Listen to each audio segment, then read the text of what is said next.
Apa saja upaya yang mereka lakukan agar tetap laku di usia mereka yang mulai memasuki sepuh itu? Disiplin waktu, terus sama ya masalah honor, fleksibel lah, kita lihat siapa yang minta tolong.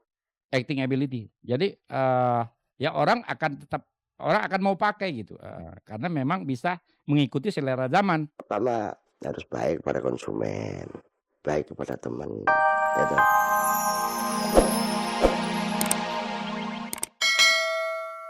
Selamat sore pemirsa, jumpa lagi dengan saya Ade Herlina dalam tayangan paling bergengsi, Cek dan Dicek. Inilah tayangan yang akan membuka wawasan Anda mengenai kehidupan selebriti di tanah air. Dan pemirsa, sejumlah informasi akurat dan menarik telah dipersiapkan oleh tim Cek dan Dicek sore ini. Karena itu tetaplah bersama tayangan paling bergengsi ini selama 30 menit ke depan. Dan kini langsung saja kita simak kilasan tayangan untuk sore ini. Pemirsa, di awal jumpa kita kali ini kita simak cerita seputar kehidupan sejumlah artis gaek yang kini telah meraih sukses dan tidak sukses dalam meniti karirnya. Mereka adalah Mpok Ati, Timbul, Topan, Anwar Fuadi, Laila Sari, dan Abah Us Us. Kasus perceraian Niki Astria dan Satria Kamal akhirnya berujung damai. Mamai menyatakan menerima gugatan cerai Niki serta mencabut kembali pengaduannya di Polres Jakarta Selatan perihal perbuatan yang dilakukan istrinya di rumah Hendra Priyadi beberapa waktu lalu. Di dunia sinetron, artis Mona Ratuliu memang belum memiliki jam terbang yang tinggi. Tapi perannya sebagai Sofia, seorang perawat bisu dan tuli di sinetron Pelangi di Matamu, telah membuktikan bahwa ia memiliki kemampuan akting yang cukup teruji. Pemirsa, ikuti profil Mona Ratuliu sore ini. Gonjang-ganjing retaknya rumah tangga artis Anjasmara dan Diani Tami tidak dipungkiri memang makin santer saja terdengar. Apa kata mereka mengenai hal ini? Pemirsa, setelah Anjasmara, kini giliran Diani Tami yang angkat bicara kepada Cek dan Dicek. Pemirsa, kesuksesan yang merupakan anugerah dari Tuhan memang tidak semua orang bisa mengecapnya. Itu sebabnya ada artis yang meraih sukses di hari tuanya, ada pula yang sebaliknya kurang berhasil mencapai sukses. Lantas bagaimana mereka bisa seperti itu? Inilah penuturan mereka.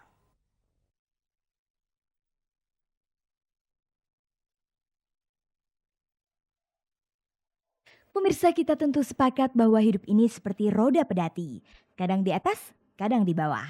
Seperti juga yang dialami oleh kalangan selebriti, begitulah memang yang kerap terjadi dalam kehidupan ini. Anwar Fuadi misalnya sebelum terjun ke sinetron memang pernah membintangi sejumlah film layar lebar.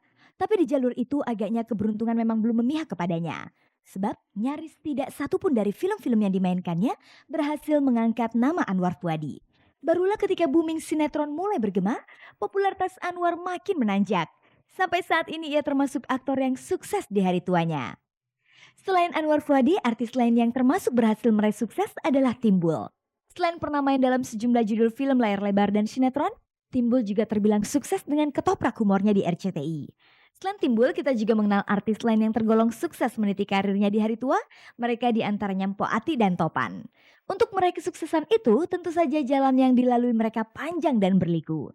Dan pemirsa, inilah penuturan mereka. Pertama kali saya main film itu tahun 66. Saya main film. Waktu itu judulnya Manusia dan Peristiwa, masih black and white. Kemudian saya meninggalkan dunia perfilman karena ada hal-hal yang lain. Nah, saya kembali lagi pada tahun 79. Cukup lama, tersendat-sendat saya. Sebetulnya bukan kesalahan siapa-siapa, kesalahan saya sendiri. Saya itu anaknya orang tidak mampu, jadi saya mengikuti jejak orang tua. Jadi menyelam sambil minum, belajar ngedoprak, belajar wayang orang sambil mencari duit. Dari tahun 76 itu sudah belajar menjadi pelawak profesional. Saya mencoba dari panggung ke panggung, dari ke kota kecil lainnya, untuk bekal hidup sebagai seniman. Ketika saya waktu itu main pentas, itu kita sudah seneng, walaupun bayaran sebenarnya untuk makan sendiri aja tidak cukup. Bagaimanakah perasaan mereka saat ini? Adakah kebanggaan pada diri mereka? Siapa saja yang namanya orang sukses pasti bangga. Seneng banget. Saya merasa bangga dan sangat berterima kasih kepada Allah Subhanahu wa Ta'ala. Ya, itu kebanggaan yang luar biasa. Lantas sejak kapan mereka mulai merasakan kesuksesan itu? Atas tahun 2000, sebelumnya itu ya memang penderitaan. Sejak saya betul-betul bertakwa kepada Allah Subhanahu wa Ta'ala.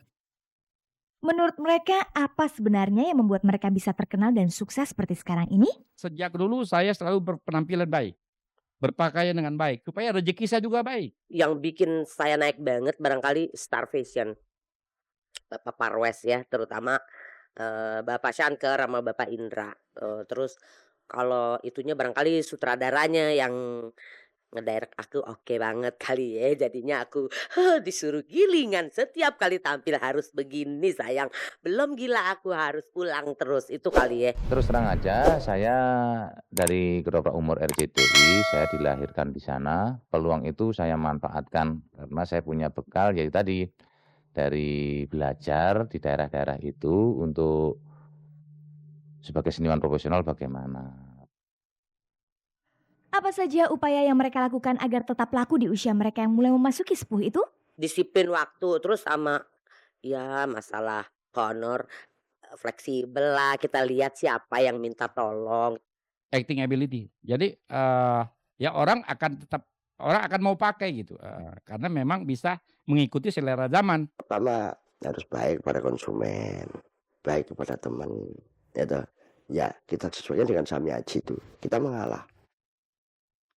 Pemirsa, seperti halnya roda pedati yang kerap berputar, keberuntungan pun tidak selamanya memihak kepada Abah Us-Us dan Laila Sari. Di hari senjanya, kedua artis yang pernah berjaya antara tahun 70-an hingga 80-an ini harus mengalami kenyataan bahwa kesuksesan agaknya kurang berpihak kepadanya.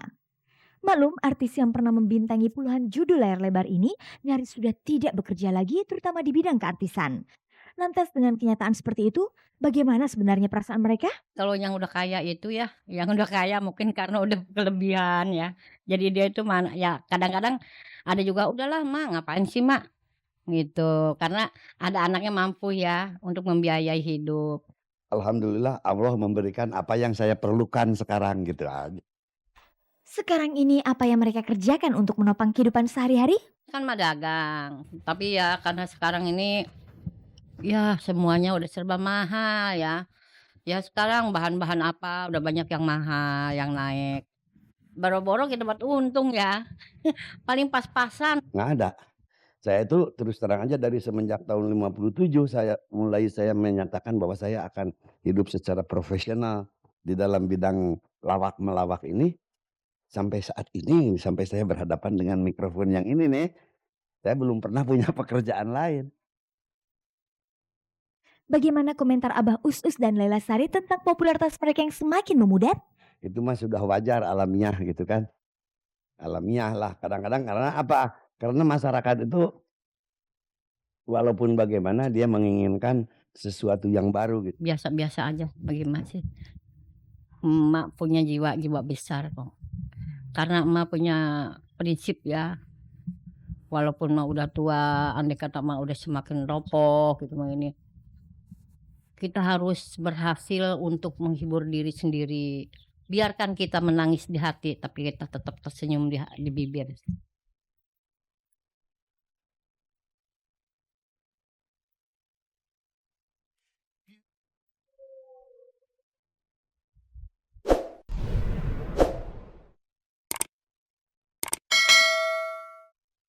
Pemirsa, sekarang kita ikuti liputan aktual yang berhasil dihimpun tim Cek dari Cek.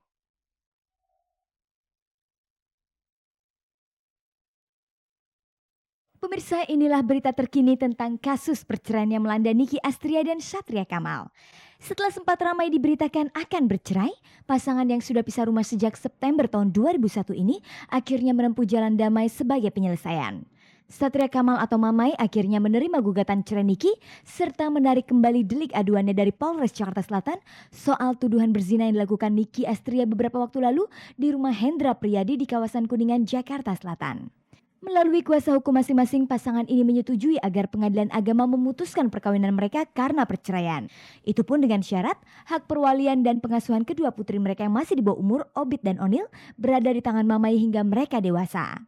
Meski begitu, melalui surat perjanjian yang ditandatangani kedua belah pihak pada hari Jumat tanggal 18 Januari lalu itu disebutkan, hak-hak Niki sebagai ibu tetap tidak dikurangi.